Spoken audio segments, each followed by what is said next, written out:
السلام علیکم دوستو، امید کرتا ہوں سب خیریت سے ہوں گے۔ دوستو، چینی کا معاملہ جو ہے زور پکڑ چکا ہے۔ چینی کو لے کر حالات جو ہیں بہت زیادہ گھمبیر دکھائی دے رہے ہیں۔ جو دوست کام کرتے ہیں چینی کا تو کوشش کریں وہ روٹین کے ساتھ کرتے رہیں، ایسا نہ ہو کہ پھنس جائے، کیونکہ ایسی شاپس جو مٹھائی وغیرہ کا کام کرتی ہیں انہوں نے اگر ریٹ بڑھایا ہوا ہے تو انہیں بھی لاکھوں روپے کے جرمانے ہو رہے ہیں۔ اس کے علاوہ چھوٹے موٹے دکانداروں کو بھی کافی حد تک جرمانے ہو بھی چکے ہیں اور ہو بھی رہے ہیں۔ تو جتنا بھی ہو سکے احتیاط سے کام لیں، اور وہ حالات جو کبھی ہم نے بتائے تھے کہ اس طرح ہو سکتا ہے یا چانس بنے گا تو اس کو اب ختم سمجھیں، کیونکہ ہم نے بتایا تھا کہ حکومت ایکشن میں آئی تو کچھ بھی ہو سکتا ہے، تو وہی حال ہے۔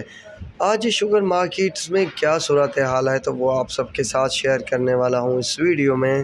JDW شوگر ایکس مل ریٹس کی بات کی جائے تو 16,800، یونائٹڈ 16,800، چودھری 16,850، اتحاد 16,820، سورج نو سیل، سویرا نو سیل، 7 سٹار نو سیل، کسان 17,200، رمضان 17,175، RYK 16,860، حمزہ 16,950، اشرف 16,975، اتفاق 16,975، گھوٹکی ڈھرکی نو سیل، الائنس 16,790، AKT 16,800، SGM 16,800، آدم نو سیل، یونیکول نو سیل، سفینہ نو سیل، پتوکی نو سیل، بابا فرید 17,225، فاطمہ نو سیل، شیخو نو سیل، عربیہ 17,225، النور 17,000، سانگر 17,400، مہران 17,040، فارن 17,040، آبادگار 17,040، شاہ مراد 17,040 روپے تک ریٹ بنے ہوئے ہیں۔ زیادہ تر شوگر ملیں جو ہیں اب نو سیل میں جا چکی ہے۔ جب تک کوئی فیصلہ نہیں ہوتا اس وقت تک کچھ کہنا کہ اس طرح کے حالات بنیں گے مناسب نہیں ہے۔ تو فی الوقت کے لیے اتنا ہی کافی ہے۔ اللہ حافظ۔